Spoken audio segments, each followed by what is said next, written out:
You're listening to Granite Goodness, the show about optimism and problem solving all across New England, proudly hosted in the Granite State. I'm your host, Andy DeMeo.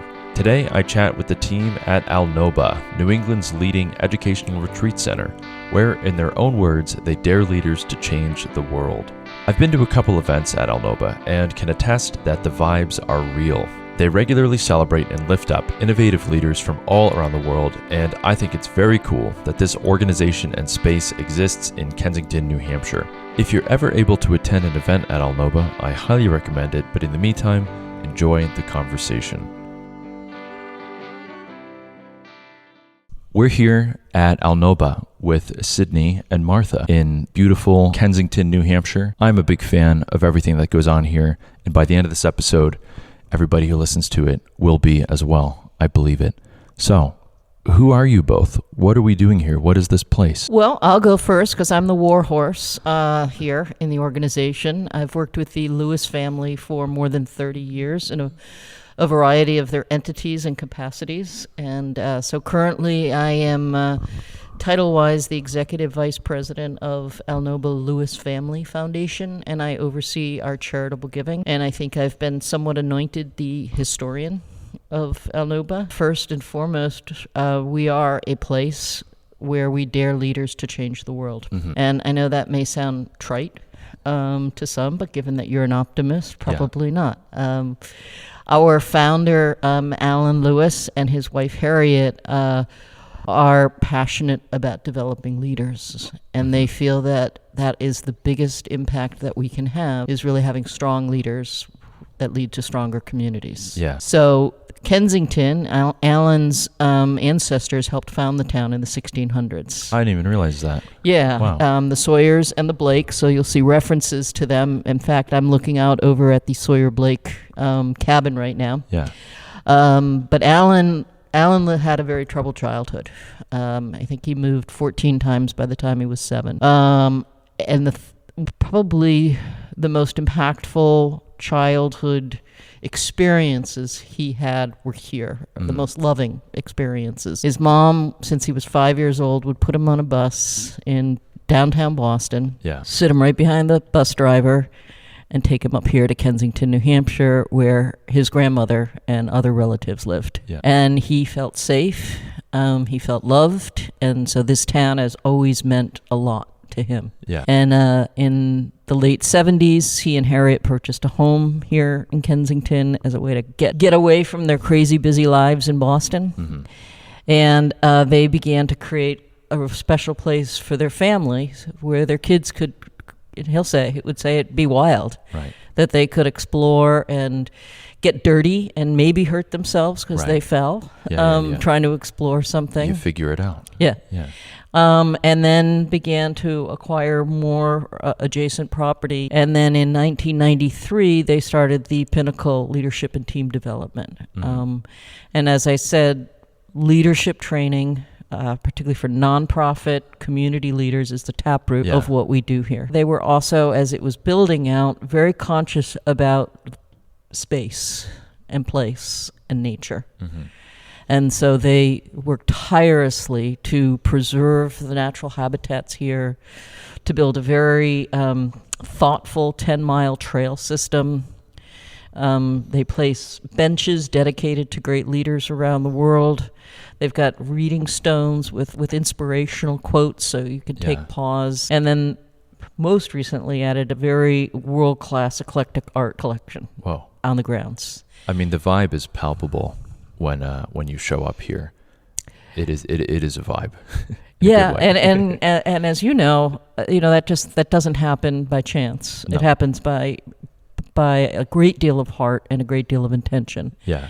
So even where they placed this building that we're in right now, Alnoba's main building, where it's placed, you don't notice how big it is because it's kind of around the curve of the land. Right. And just that it's a passive house using 75 to 90% less electricity. I'm looking around. We've got these post and beam that are from, this is a replica of a New Hampshire meeting house. Oh, wow.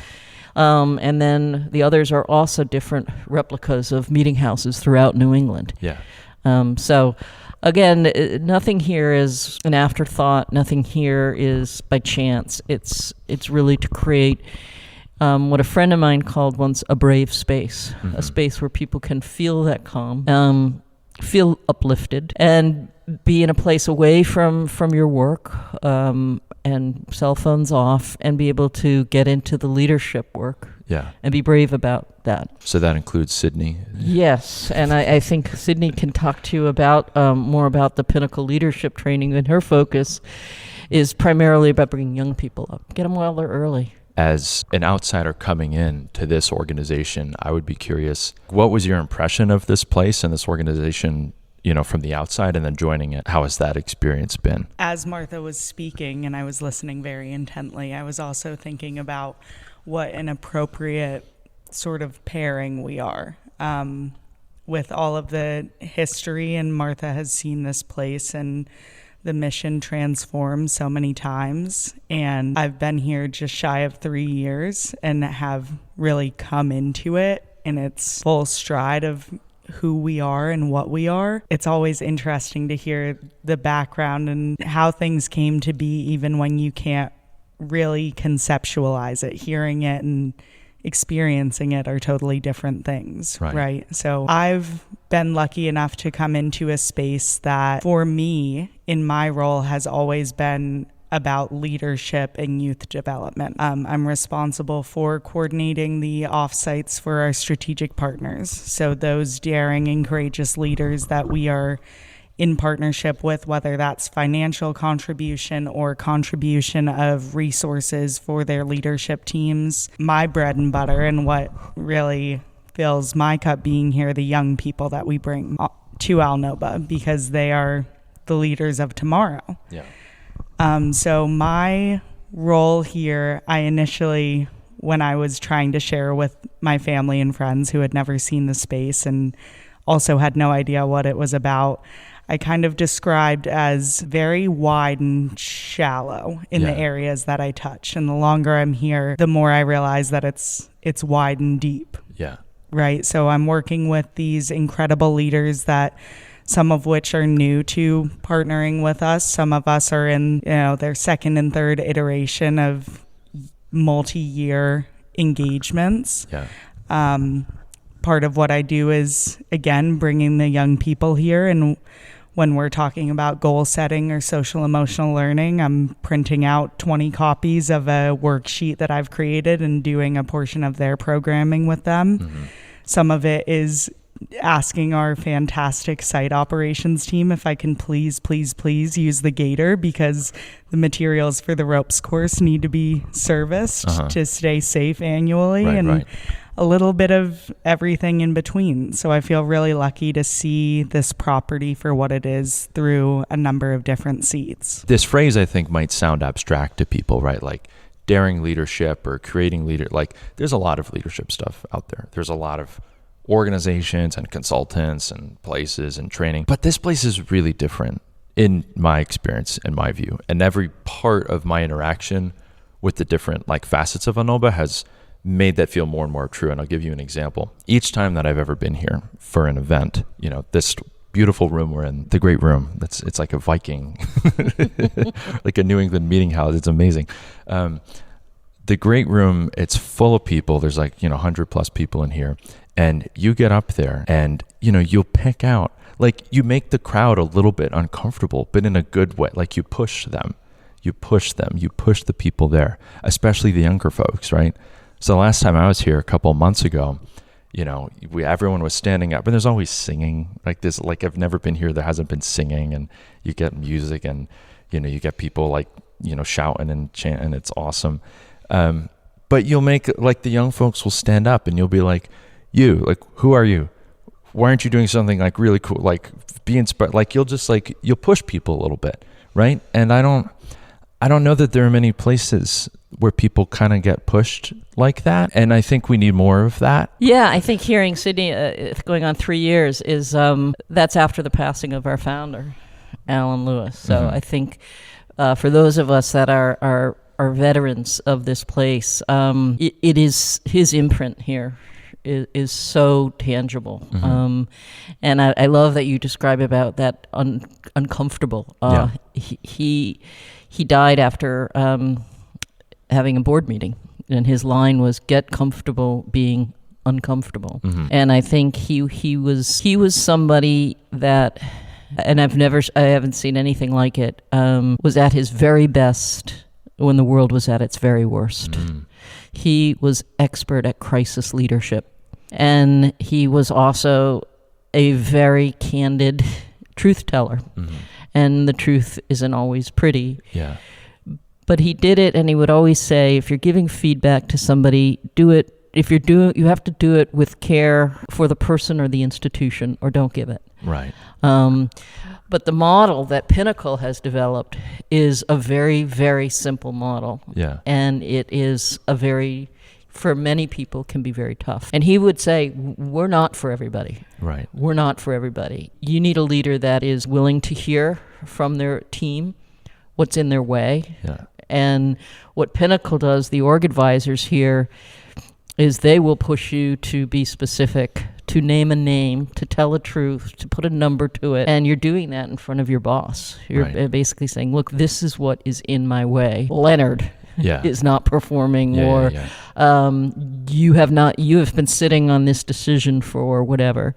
To really have that dialogue in a very short amount of time. This is a day, 1 to 2 days. Right. That you're having the team, the leadership team, identify what are the 3 biggest things in our way. Right. And then they're also going to be the ones that solve it. And so they're also going to come up with a 90-day action plan of here's the 1, 2, 3 things we're going to do. And the Pinnacle org advisor is going to push that leader to make as many decisions as they can right there.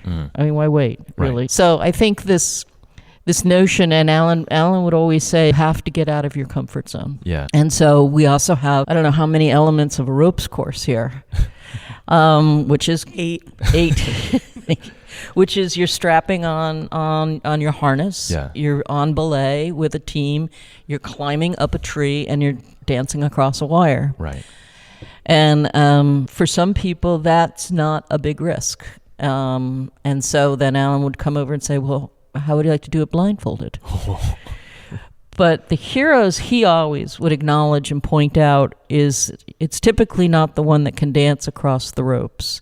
It's the one that is so paralyzed by fear that's willing to put on the harness. Yeah. That's willing to take one step onto the ladder. You know, those that are conquering their fear, I think were much more his heroes than those that could accomplish a task with ease. Right.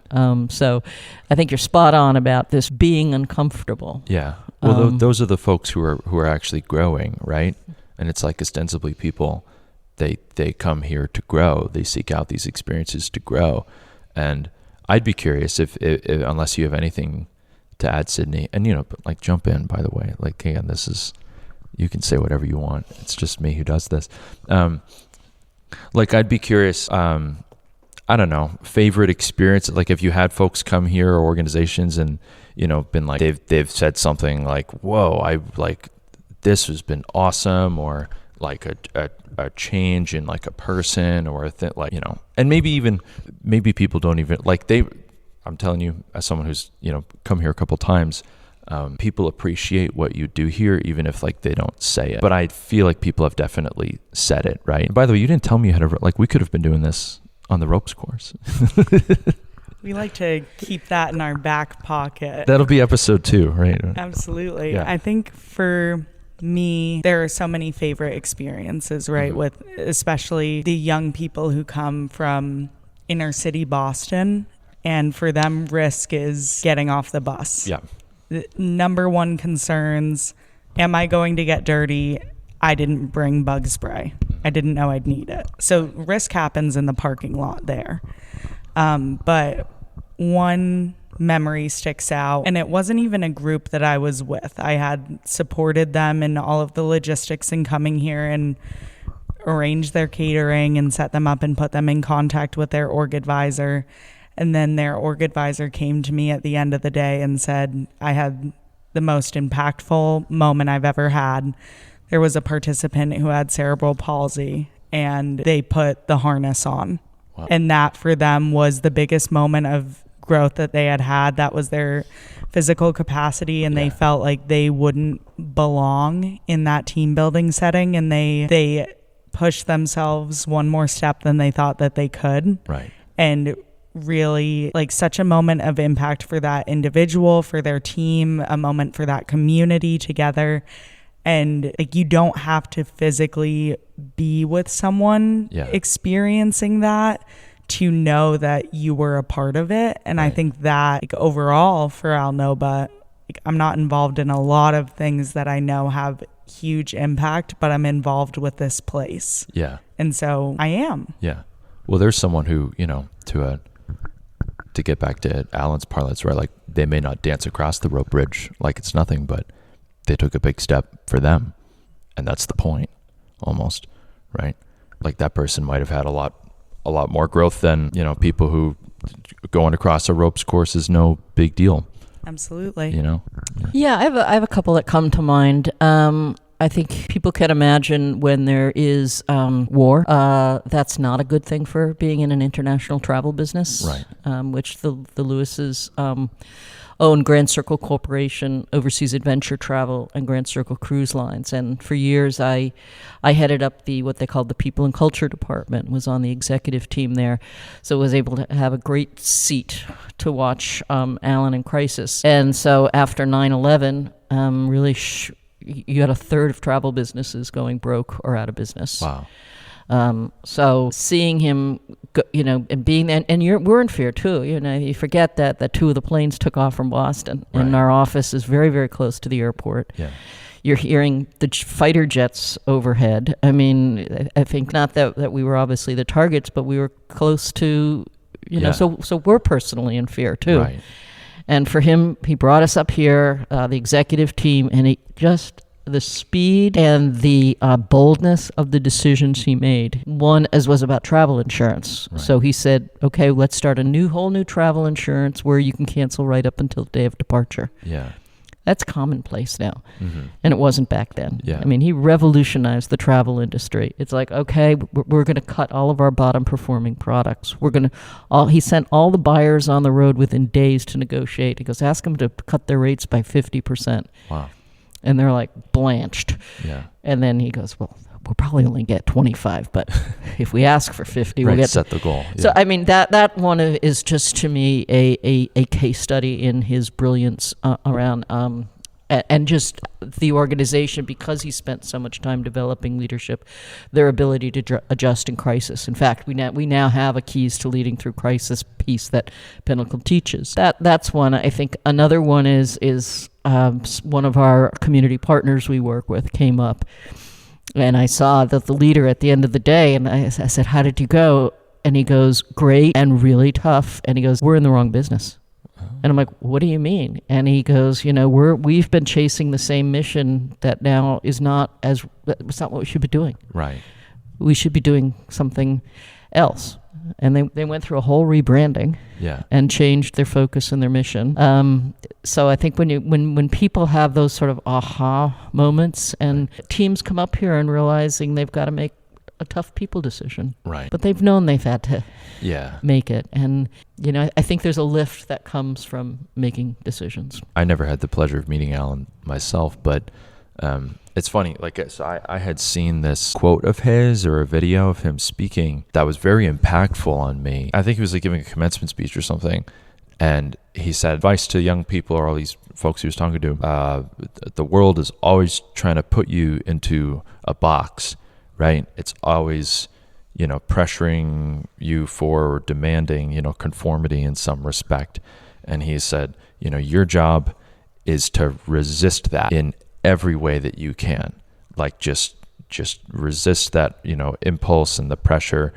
And if you do that, you'll be good to go. He said something, I'm misquoting it, but it was something No, like you're doing that. A really good job. It was at UNH, and it was speaking at, I think, the Social Innovation Awards.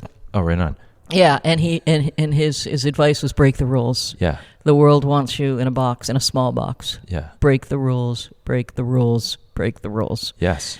Yeah, and so he had a sign over us that said rules are for timid people. So I'm just so really proud that, after his passing, that you've got people like Sydney, and she works with Scott. Mm-hmm.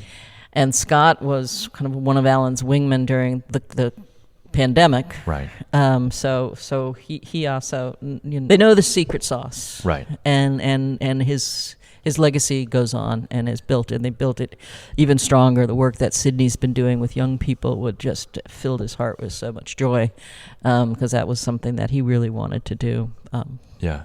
But yeah. And I think that, in that same vein, with Pinnacle as a resource and getting uncomfortable, that is the secret sauce, mm-hmm. right? And it seems like comfort has become a rule that we've accepted or demanded in our society, and there's a difference between like appropriate and comfortable. Sure. Like Martha said something that to me as a 27-year-old woman right. seems radical, and it's that she's never sent an email with someone BCC'd. Say it and mean it. In an era where it's easier to inform people without transparency and clarity, and it's maybe more comfortable. Right. That's what Pinnacle helps to teach, is that as a team, your personal comfort is not more important than the team's alignment. Being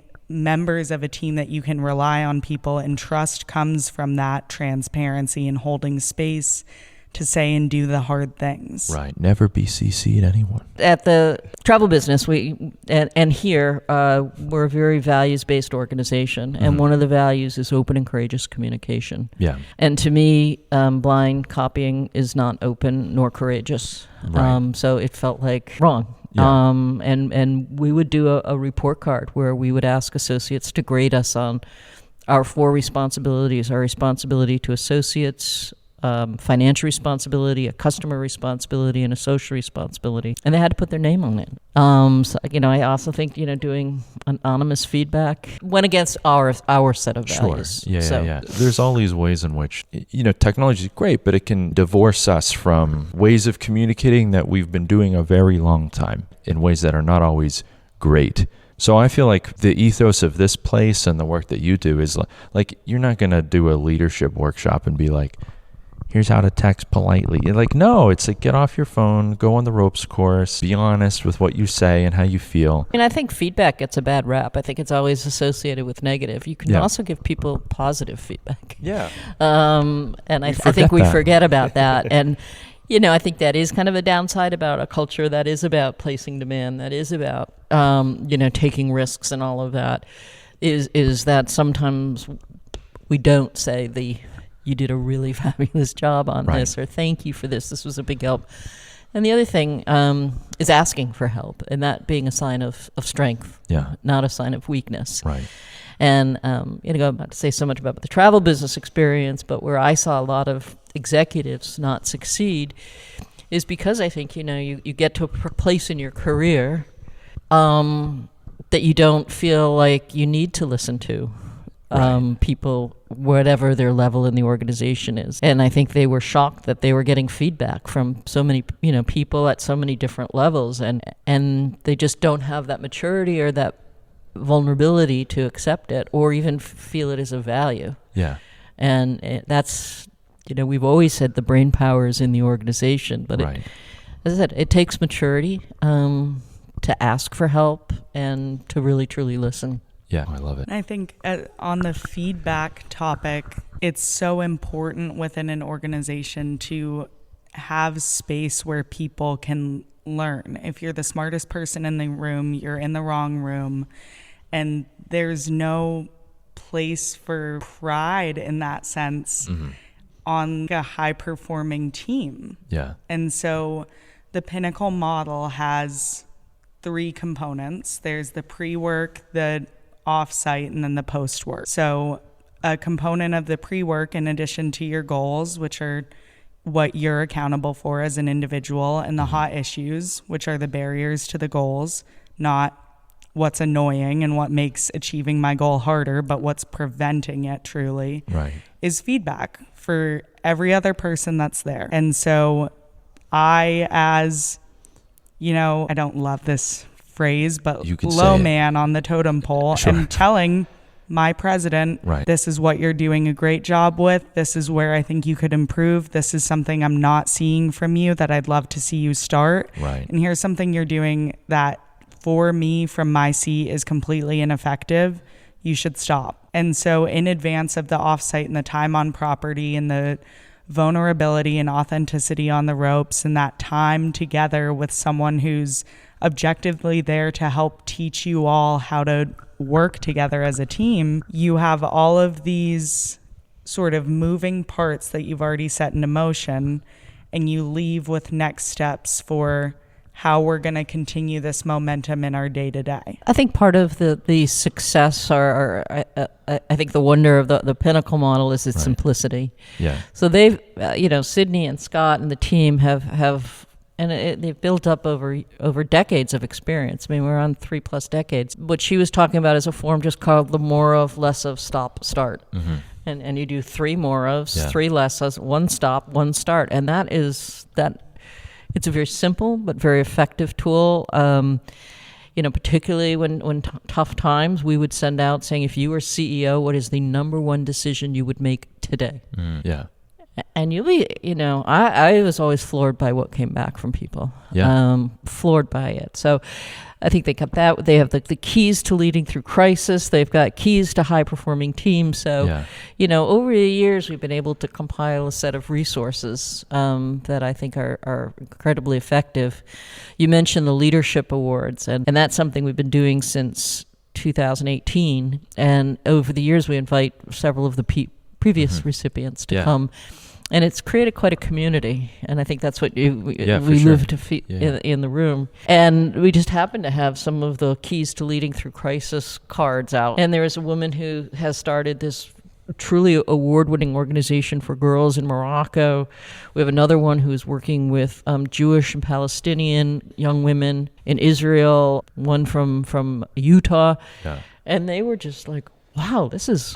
how do you do this? And then I'm going back and doing this. And so I think, it's something that works here. It works in other cultures, other countries. I mean, there's this great quote up there, right? American history is longer, larger, and more beautiful and more terrible than anything anyone has ever said about it. I try very hard not to frame some of the things that we talk about on this show in response to contemporary events, almost because I reject the notion that everything that's loud and terrifying all the time in the news has to define what we focus on. But I do think relative to the past, we're living in a more insular period in American history where there's retreat from a sense of internationalism. But the energy here is very international, right? Like you bring folks from all around the world.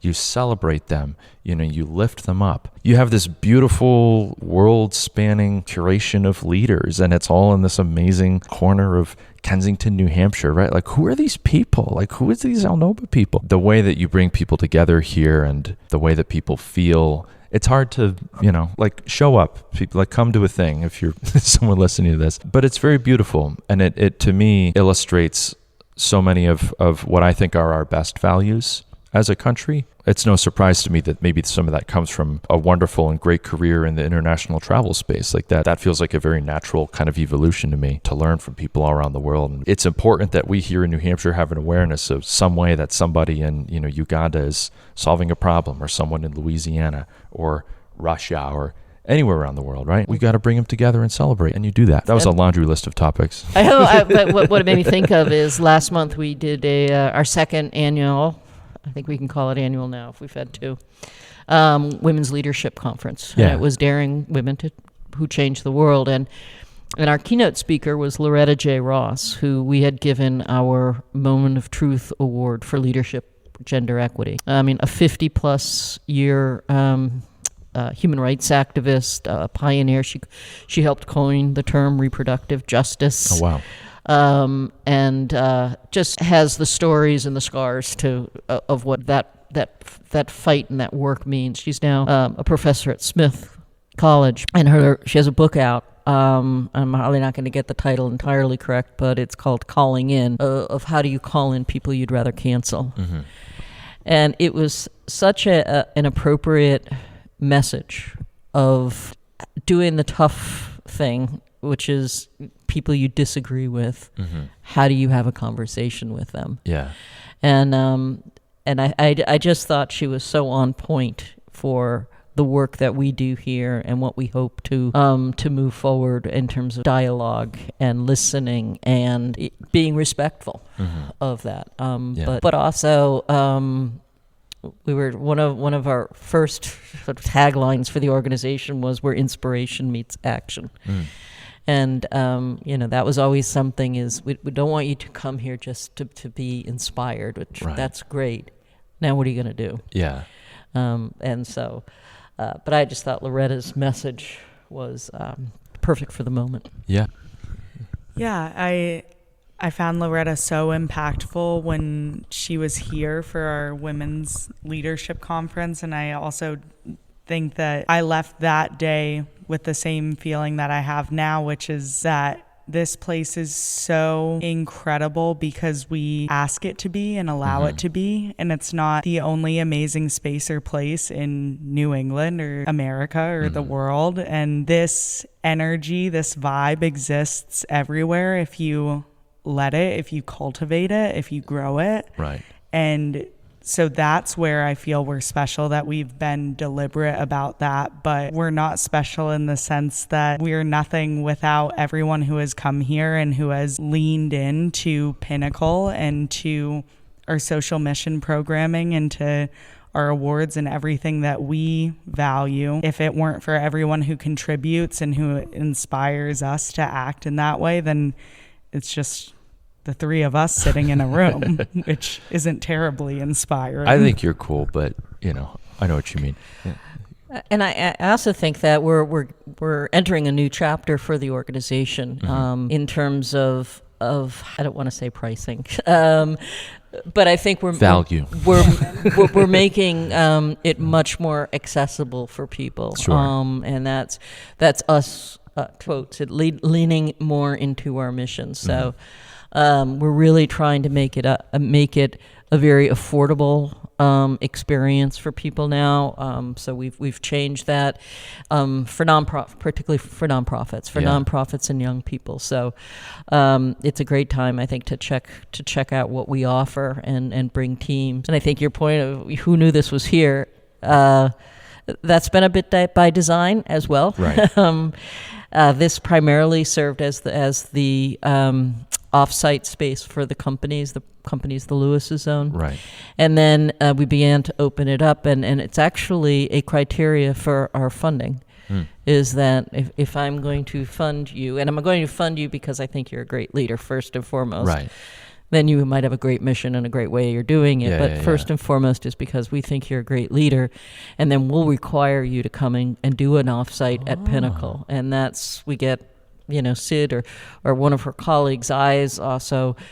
And I saw it says, see, are you willing to, be open and go through this process? And we also have used it as somewhat of a gate before we bring on a new partner, is we'll say, go to the Pinnacle offsite. And it's been invaluable really to assess it. And then we'll say, how are they doing? And they're really strong. Keep funding them, keep partnering with them. Yeah.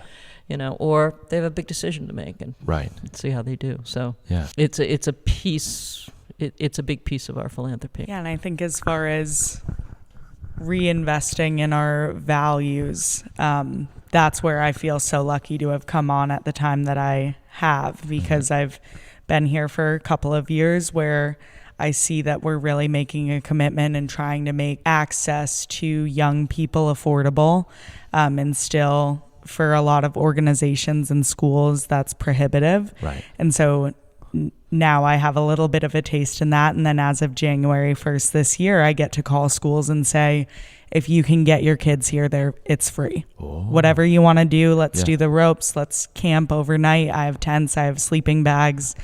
No cost. That's awesome. And we'll order you a bagged lunch as well. Yeah. And then to be able to say to leadership teams from nonprofits and schools and, Parks and Rec departments are my new bread and butter, but whatever it costs to clean the room, whatever we're getting invoiced for, that's all you're on the hook for.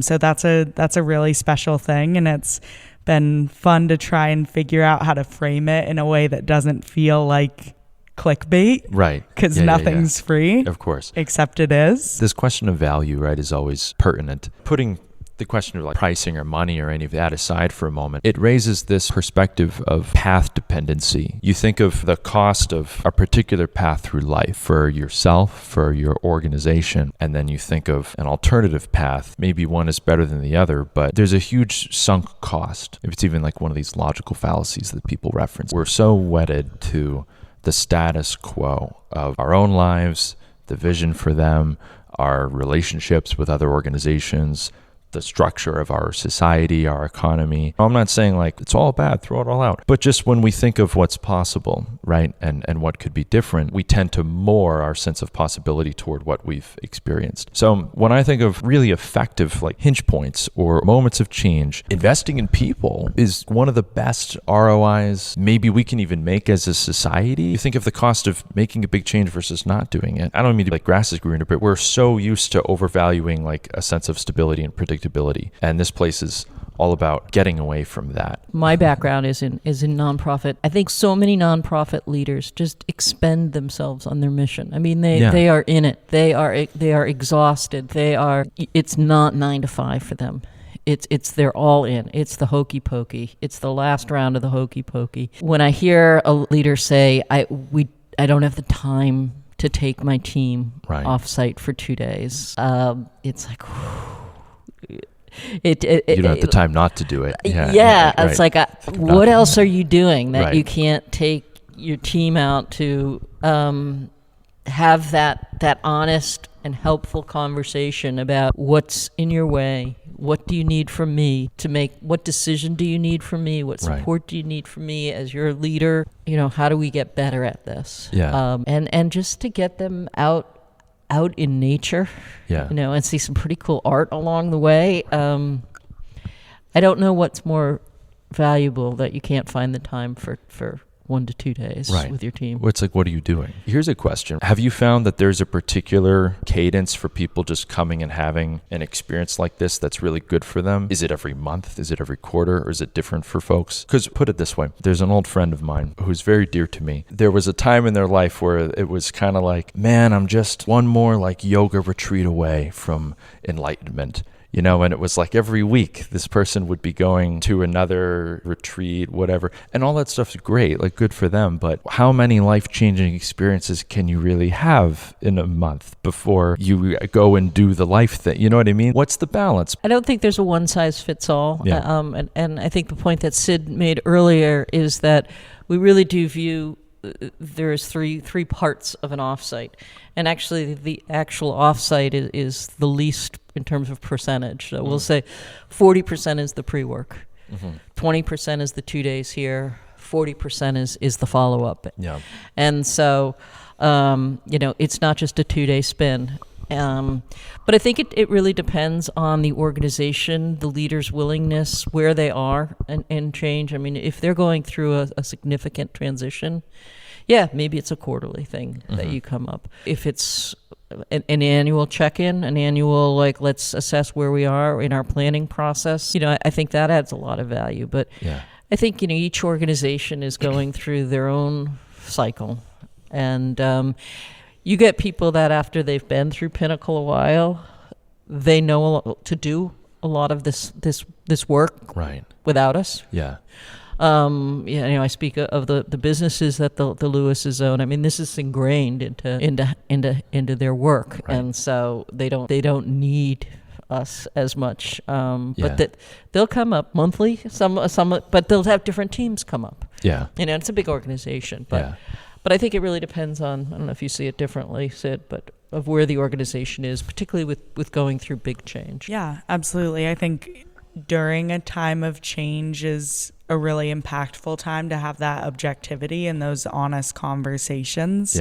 Probably not during the hiring process of a CEO, but to get alignment with the team, to understand that the value isn't just in that org advisor facilitation, right? So we have leadership teams that bring their top 7 to 9 leaders in the room, and then they also book a day for every person on their staff, and they're doing a full day of team building. Yeah. So that's not the traditional Pinnacle offsite, but all of them will have value from incorporating those learnings in, top down. Yeah. And my cheeky answer is the best time to come to Alnoba is yesterday. We like cheeky answers. Yeah, I mean, we have a couple of our partners who are going through, their founder is retiring. Mm-hmm. And that's like a really great time, and I think some of the things that are uncovered is the organization isn't clear on who they want next. Yeah. And I think helping to sort through that can be super helpful. The two of you have a really unique perspective in that you get exposure to the problems of a lot of different people and a lot of different organizations, right?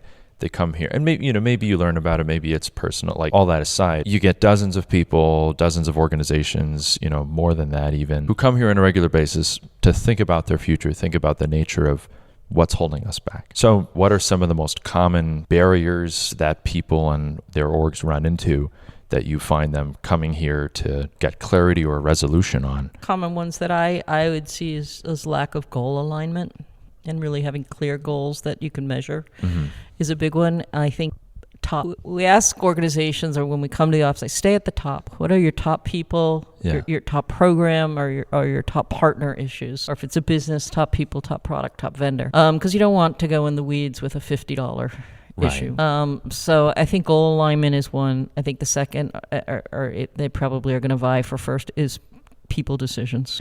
A lot of us don't like to make difficult people decisions. Yeah.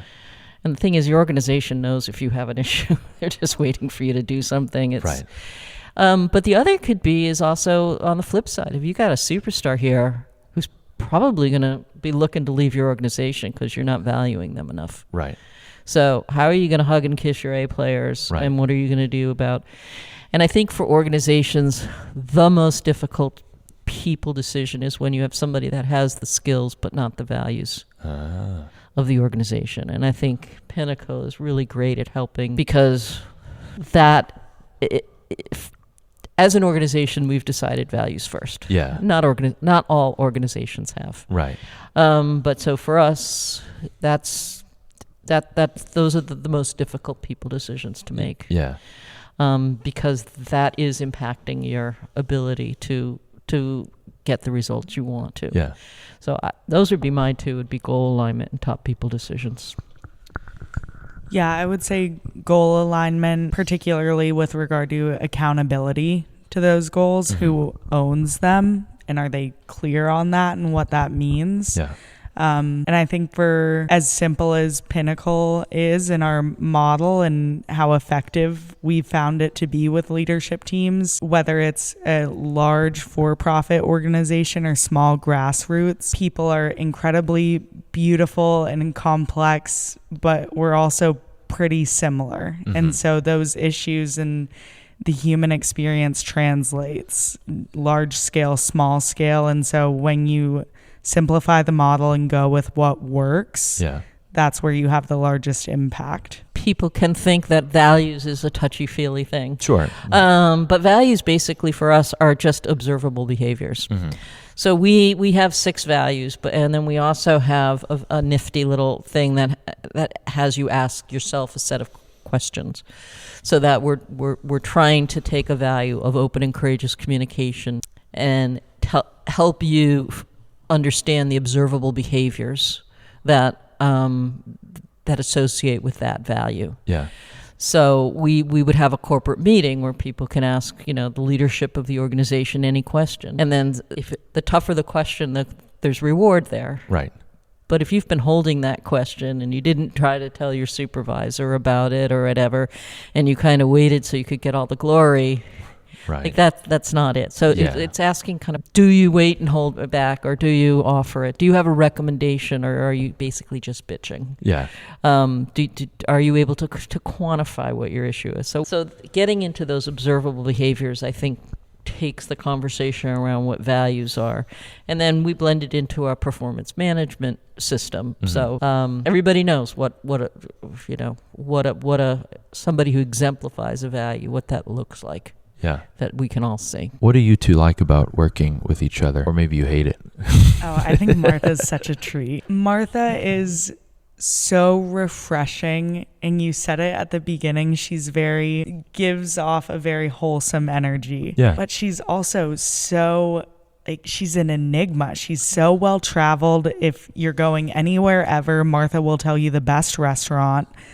She has incredible history with the organization. She's very witty.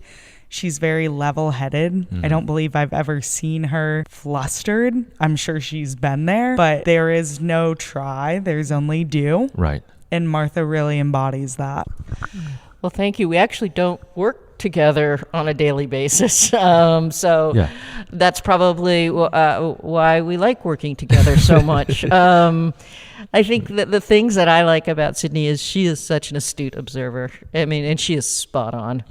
And she is very fun with her descriptions of kind of what life is like, because I don't work here full time, right? And so I really feel like I get a sense of the pulse from Sydney in a very uplifting and entertaining and spot on observing way. I think the thing that I admire about her is also really a commitment and dedication to the mission of the work that we're doing here. She's in a very important position where she's the face of Alnoba to these organizations. I mean, she basically has built the youth programming, and I think for somebody kind of new to come on and take that on, she's fearless. She's a MacGyver.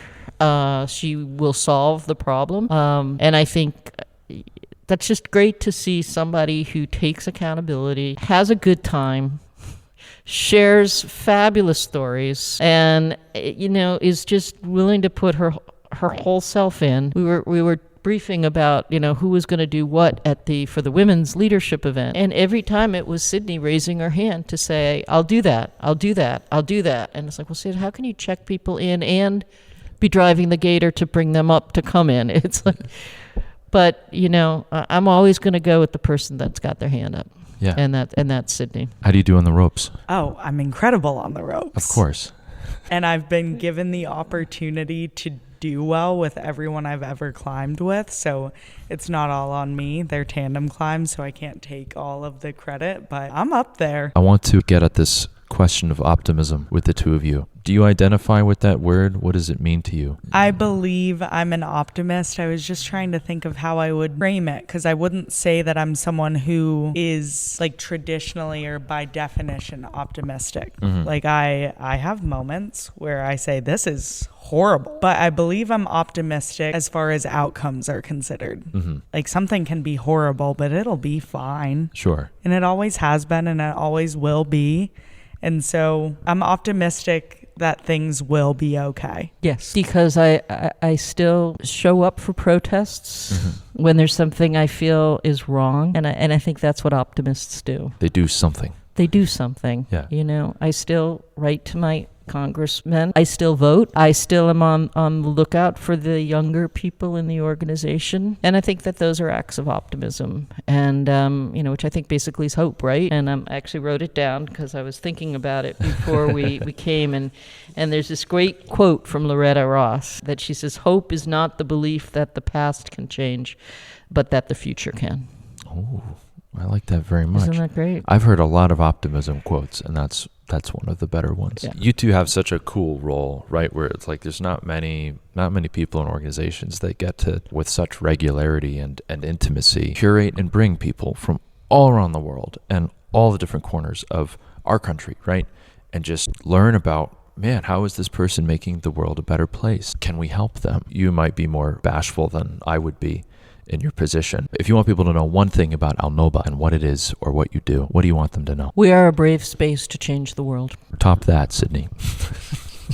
We are a tool for leaders of today and tomorrow. Those are both really good. I always freeze in moments like that. Like I can't think of something like that. Oh, blacked out. Thanks for bringing a little optimism into our corner of the world and the whole world together. Thank you for spreading all your goodness around the Granite State. Yeah. Yeah, thank you. I think the work that you're doing is so important, and it's something we need to, gratitude and optimism we need a big supply of them these days. Yeah. Well, we have it in abundance. We just, we don't ever see it curated together. Mm-hmm. The way that I feel when I come to events here is how I want people to feel when they experience my content or whatever, the spirit of optimism and connection and community, right? There are so many reasons to feel a little bit better about this issue or that ugly thing. You get to meet the reason, you get to meet the people, and that's what you do. Thank you very much. Hey there, thanks for spending some time with us, and I hope you enjoyed the conversation. You can learn more about today's guest and how to get involved with or support their work in the show notes. Music for this episode was provided by the band Sneaky Miles, who hail from Newmarket, New Hampshire. Granite Goodness is made possible through the generous support of our community partners, Resilient Buildings Group, Greenwave Electric Vehicles, and Delta Dental. We're also supported by our Optimists Club, the community of paid supporters to Granite Goodness, all of whom share our belief in highlighting local stories that are substantive and optimistic, granite and good. If you like what we do and want to support us, please subscribe at granitegoodness.com, consider joining our Optimists Club, or leave our podcast a rating or review. If you have any good news story tips, would like to suggest a guest for the show, or just say hi, please shoot us a message at hello@granitegoodness.com. Until next time, I'm the creator and host of Granite Goodness, Andy DeMeo. Thanks for listening.